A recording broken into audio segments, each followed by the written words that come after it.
But you know one thing about Wilma Lee, and Stoney was such a gentleman. Despite the lawsuits, rumors, and scandals, Connie Smith has kept quiet. However, the iconic singer is ready to open up at 88 years old.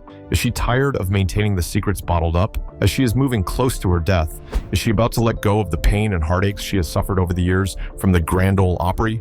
In this video, get ready to explore the dark secrets of the Opry hidden from many. The making of Connie Smith. Much more creative. He is much more motivated. Before we talk about the dark secrets, let's take a long drive into Connie Smith's life. Who is Connie Smith, and how did she rise to the top? Connie Smith, born Constance June Meter, was born on August 14, 1941. She is an American country music singer and songwriter. Connie's voice has created a great sensation in the music industry. Many music writers described her voice as significant and influential to the women of country music. Also, a similarity has been noted between her vocal style and the stylings of country vocalist Patsy Cline. Over the years, Connie has been a significant influence on many singers, and this is reflected in their singing styles. That's how influential Connie Smith is. However, it will surprise you to know that she never started this way. Her background was a total mess, and this nearly ruined her. Connie was born to Wilma and Hobart Meter in Elkhart, Indiana. Her parents were originally from West Virginia, but they moved. Later, when Connie was 5 months old, the family returned there. It didn't take them long before moving again, and they finally moved to Dungannon, Ohio. Connie didn't have a pretty childhood. For girls her age, childhood was meant to be a time when they played and enjoyed the warmth of their parents. But for Connie, the reverse was the case. She had to live with the reality of having an abusive alcoholic for a father. "There were some tough times that I went through as a young child," she told an interviewer. Along the way, her mother, Wilma, couldn't take it anymore and decided to put an end to the marriage. She divorced Hobart and remarried Tom Clark. But it was a worse situation for Connie. Her stepfather brought 8 children to the marriage, and with Wilma's 5 children, the couple had to take care of 15 children. Though she didn't enjoy the love of a father to the fullest, the universe gave her a gift, music. While staying with her stepfather, Connie fell in love with music. Tom Clark played mandolin, one of her brothers played fiddle, and another brother played guitar. Growing up to the sound of musical instruments and rhythms made Connie discover her love for music even more. On Saturday nights, the family had a custom of tuning into the Grand Ole Opry radio broadcast. Listening to the radio broadcast made Connie happy, and she looked forward to Saturdays. She took a bold step and started practicing with a guitar. Though at that point she had a lawnmower accident that nearly cut off her leg, she was not discouraged. While she was still recovering in the hospital, she was given the guitar and learned how to play different chords. How determined. For a long time, she didn't perform publicly until high school when a friend invited her to sing Connie France's pop hit, My Happiness. Despite her love for music, Connie prioritized her education. With only 1/10 of a point behind the valedictorian, Smith graduated from Salem Liberty High School in 1959 as the class salutatorian. Her family celebrated her. While many thought Connie would start her musical career immediately, they were disappointed. After her graduation, she worked as a telephone operator in Lowell, Ohio. After this, she moved on to working as a drugstore clerk, then as a dental assistant. When she was 19 years old, she got married. During this period, Connie had abandoned her dreams. However, Jerry Smith, who was her husband, encouraged her singing, and she began performing with more frequency. With his help, Connie revived her music, and her first professional performance was at the 1962 Washington County Fair. After this, she briefly joined the cast of Saturday Night Jamboree, a local country music television program, but was fired after her first performance. What? This came as a great shock to Connie, who had given her all for the performance. Later, it was revealed that the reason she was fired was that she was pregnant. After this, she successfully auditioned for and landed a spot on a similar program for WSAZ TV. While trying to follow her dreams, Connie had to struggle with her responsibilities as a homemaker and a mother. She was not ready to sacrifice her family, and this hindered her from taking many performance opportunities. In August 1963, Connie entered a talent contest at the Frontier Ranch Country Music Park near Columbus, Ohio.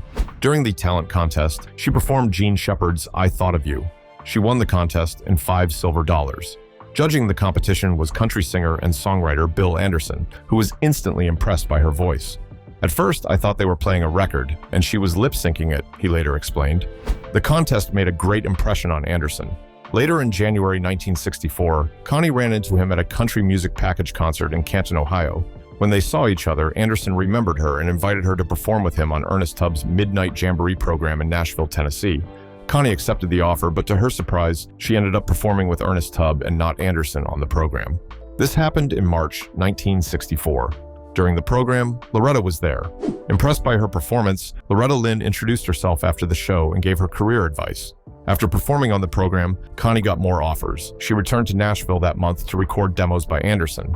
He had planned on pitching the demos to other country artists. Also, Anderson's manager, Hubert Long, brought the demo recording to the RCA Victor label, where producer Chet Atkins heard it. After listening to the recording, Chet was impressed by her vocals and offered Connie a recording contract. This she signed on June 24, 1964. After Chet signed Connie to RCA, he tried to focus on her but was busy with other artists. For this reason, he enlisted Bob Ferguson to act as Connie's producer. Bob and Connie's work relationship strengthened, and they became close. However, nothing happened between them. They maintained a level of professionalism while working. Throughout her stay at RCA, Bob remained her producer. After she left RCA, Connie admitted, "I couldn't have asked for a better person to work with. He is one of the finest men I've ever known." During the recording, Connie was able to learn and unlearn many things about music. Her first session with the record label took place on July 16, 1964. There, she recorded 4 songs. According to reports, 3 of the tracks were written by Bill Anderson, who agreed to write the material for Connie. Later, Connie made her debut on the Grand Ole Opry. It was a massive debut.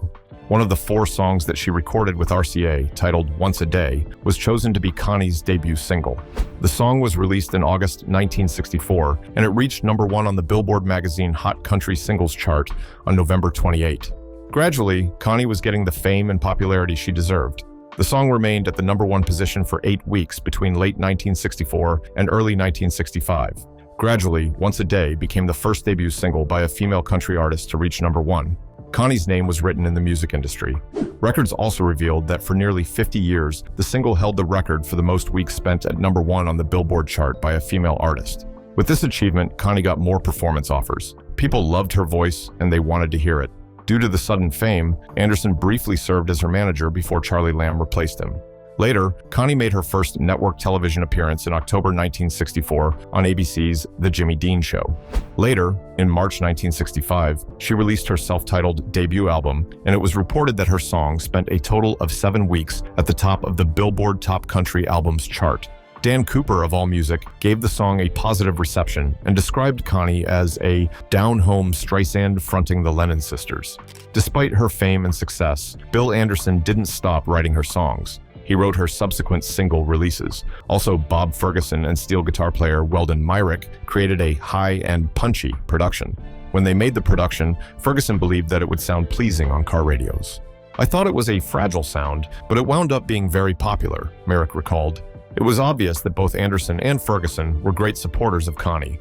Later, in 1965, RCA issued Connie's follow-up single, written by Anderson, titled Then and Only Then.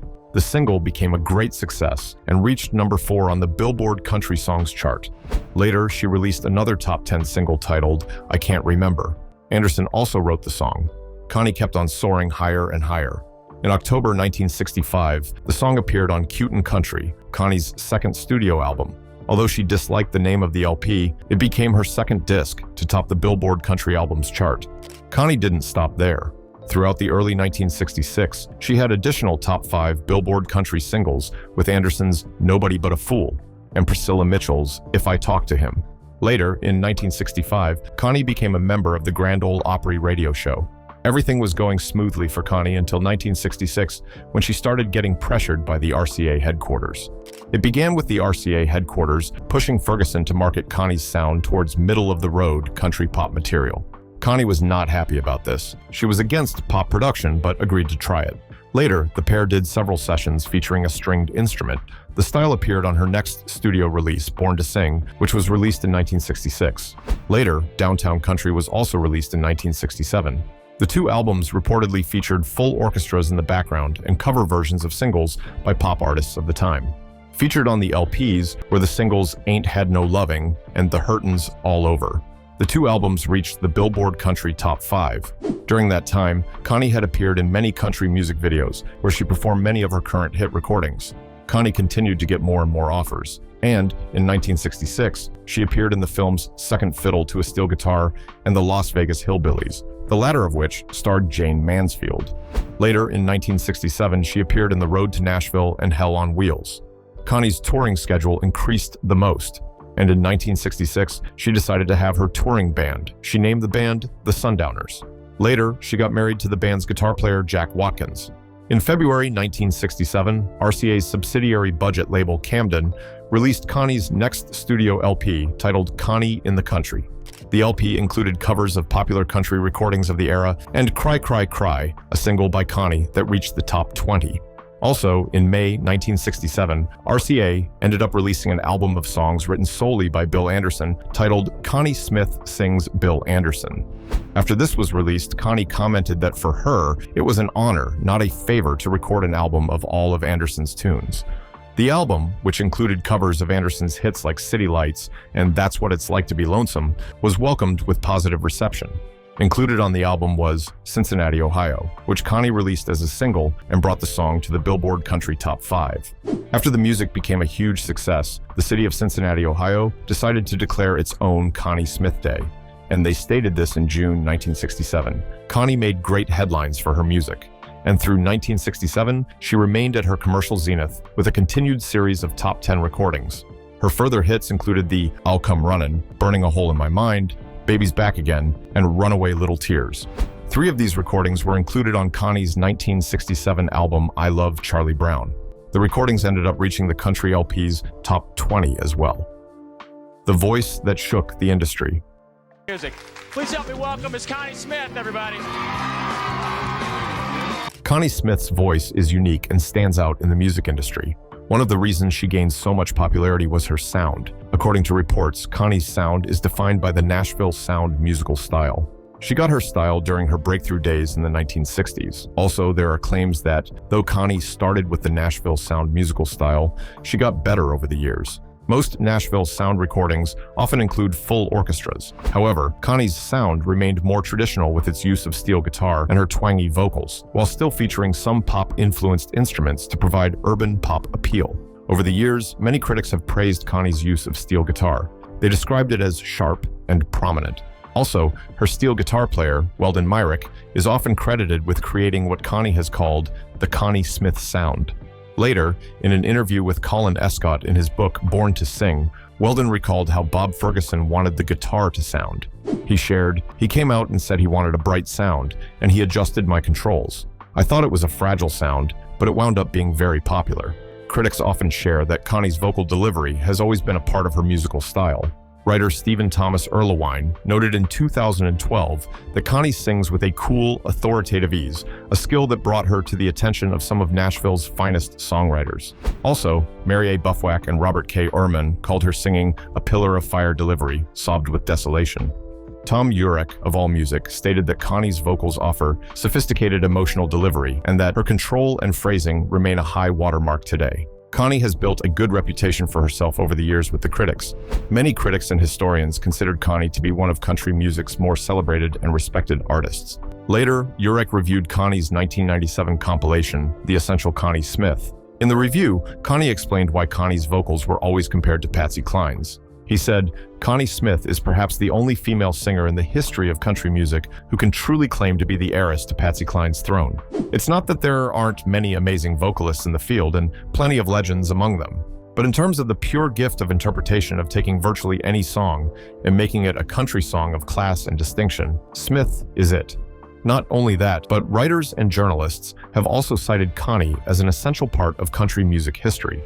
Mary and Robert referred to her as one of the country's heroines of heartbreak because of her emotional vocal delivery. Later, Mary and Robert further stated that along with Tammy Wynette, Connie was among the genre's most towering country voices of the 1960s and 1970s, who sang from the depths of despair and spoke for conservative middle America in both music and life. Connie is also famous among other country music industry artists. Many of those artists cited Connie as a significant musical influence or one of their favorite musical artists. While writing his autobiography in 1995, George Jones referred to Connie and called her his favorite singer. Also, the famous Elvis Presley shared that he had many of Connie's albums in his record collection at his Graceland home, and he intended to record Connie's version of The Wonders You Perform. Still, he didn't end up doing that. On one occasion, Dolly Parton discussed with country songwriter Fred Foster. She said, "You know, there are only 3 female singers in the world: Barbra Streisand, Linda Ronstadt, and Connie Smith. The rest of us are only pretending." Not once or twice, Connie has been given many honors and achievements as part of her legacy. In 2002, she was ranked in the top 10 on CMT's televised special of the 40 greatest women of country music. Later, in 2011, she was inducted into the West Virginia Music Hall of Fame. Alongside Garth Brooks, Connie was inducted into the Country Music Hall of Fame in 2012. After hearing the news, she commented, "Just to be in the company of the great Kitty Wells is enough," she commented after hearing the news.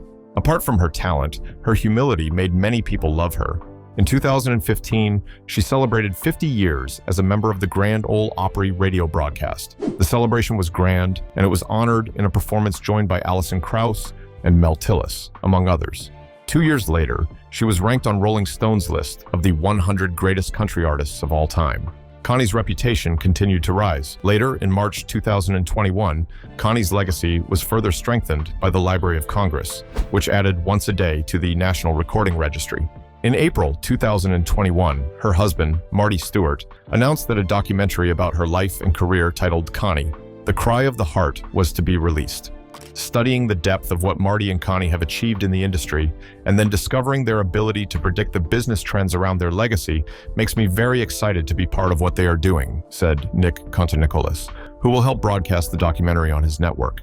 Despite so much success and achievements, Connie didn't enjoy a stable home. When it came to love, luck was never on her side. In 1961, Connie married Jerry Smith, a faro analyst at the Interlake Iron Corporation in Beverly, Ohio. Their marriage blossomed especially after the birth of their child, Darren Justin.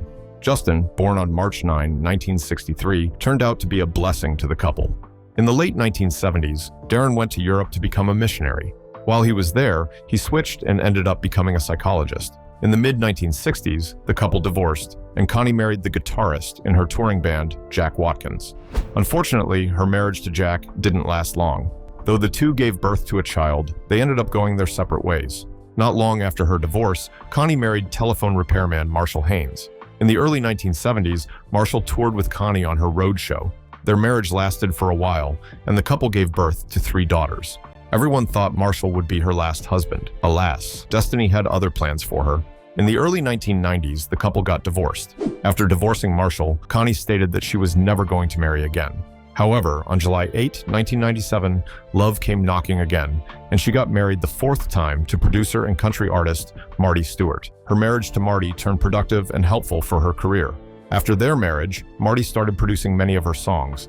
He also wrote songs for Connie's 1998 comeback album.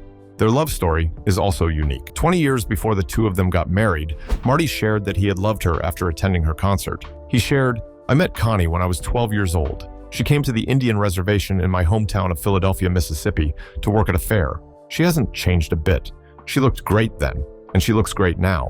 Also, Marty shared that after he saw Connie that day, he had told his mother that he was going to marry Connie Smith. Connie further explained how they have sustained their marriage. He shared, "Make the Lord the center and commit." Tragedy struck when Connie started having health challenges. In a New York Times article, she shared that she had been diagnosed with COVID-19. The diagnosis came in February 2021. After the diagnosis, she was hospitalized and developed sepsis and pneumonia. Later, she made a full recovery and shared, "They asked me if my heart stopped. Did I want to be revived? And I said, of course, I don't want to be a COVID statistic." Apart from her health challenges, what many didn't know was that behind the scenes, Connie got exposed to the dark side of the Grand Ole Opry. There are very dark secrets that have been kept hidden for many years. Do you want to find out? Keep on watching. The Grand Ole Opry Dark Secrets. There have been some dark rumors about the Grand Ole Opry, and Connie Smith seems to have confirmed them. Before we get there, let's feed our eyes with the beauty of the Opry. The Grand Ole Opry is a regular live country music radio broadcast that originated from Nashville, Tennessee on WSM. The broadcast was held between 2 and 5 nights per week, depending on the time of year. The Opry was founded on November 28, 1925 by George D. Hay as the WSM Barn Dance before taking its current name in 1927. The Grand Ole Opry is currently owned and operated by Opry Entertainment. The entertainment is a joint venture between NBC Universal, Atairos, and majority shareholder Ryman Hospitality Properties. According to records, the Opry is one of the longest-running radio broadcasts in U.S. history. The Opry has also been dedicated to honoring country music and its history. The Opry showcases a mix of famous singers and contemporary chart toppers performing country, bluegrass, Americana, folk, and gospel music, as well as comedic performances and skits. It attracts hundreds of thousands of visitors from around the world and millions of radio and internet listeners. Despite being a Grand Opry, it has faced numerous controversies and negative publicity. Though the Opry looked admirable on camera, behind the scenes, the artist had to go through a lot of challenges. In April 1963, it was reported that the Opry management mandated that members had to perform nothing less than 26 shows a year to maintain their membership. WSM decreased the number of those required performances to 20 in January 1964, and the minimum number was 12 in 2000. This caused a lot of controversy, and it affected many music artists. Although the minimum number of performances has been reduced over the years, the artists offered membership were expected to display their dedication to the Opry with full attendance. Many people didn't believe this, but it's true. The Opry is not as free and accessible as many thought. Also, another controversy spread for many years over permissible instrumentation, especially the use of drums and electrically amplified instruments. Many purists were angry at the prospect and believed it was wrong. Traditionally, a string bass provided the rhythm component in country music, and percussion instruments were seldom used. Electric amplification, new in the beginning days of the Opry, was regarded as the province of popular music and jazz in the 1940s. Although the Opry allowed electric guitars and steel guitars by World War II, the restrictions against drums and horns continued. This led to lots of controversies amongst the artists. There was trouble when Bob Wills and Pee Wee King defied the show's ban on drums. According to records, Wills openly flouted the rule. King, on the other hand, who performed at the Ryman in 1945 after Franklin Delano Roosevelt's death, did not technically defy the ban. Also, he did not use his drums on the Opry, but on that particular Saturday night, the Opry was canceled because of Franklin's demise. After the cancellation, King and his band were asked to perform their theater show with their drummer. Why? A considerable number of them had shown up assuming the Opry would go on. He had no choice but to go ahead with his performance. Years later, drums were accepted at the Opry. However, as late as 1967, an item in Billboard claimed that a full set of drums was used on the Grand Ole Opry for the first time in history when Jerry Reed performed last week. Jerry's drummer, Willie Ackerman, was allowed to use the entire set during his guest performance there. In the years to come, things got dramatic with the Grand Ole Opry. It started with Stonewall Jackson. In 2007, Jackson sued the Opry management, claiming that manager Pete Fisher was attempting to remove older members from the Opry's membership.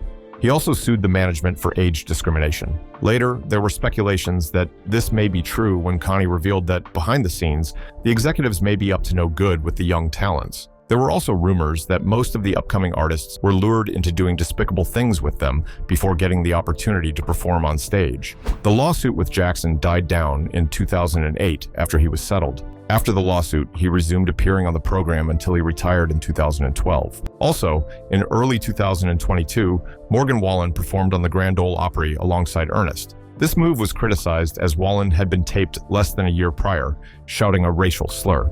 Also, the Opry had previously made stances against racism on social media. In response to this, music writer Holly G founded the Black Opry as a means of raising awareness of Black artists in country music. For a very long time, Connie Smith has kept quiet about the things happening in the Opry, but an alleged diary of hers that was discovered revealed that many things may be happening behind the scenes. Also, Connie has confirmed many of the rumors about the Grand Ole Opry. The Opry does not seem to be as perfect as many thought. What are your thoughts on Connie Smith? Do you also believe that the Grand Ole Opry is not so perfect? After watching this, how do you feel about the Opry? Do you think the Opry should be destroyed? Leave your thoughts in the comments. If you enjoyed this video, like, share, and subscribe to this channel. Before you go, watch the other videos displayed on your screen.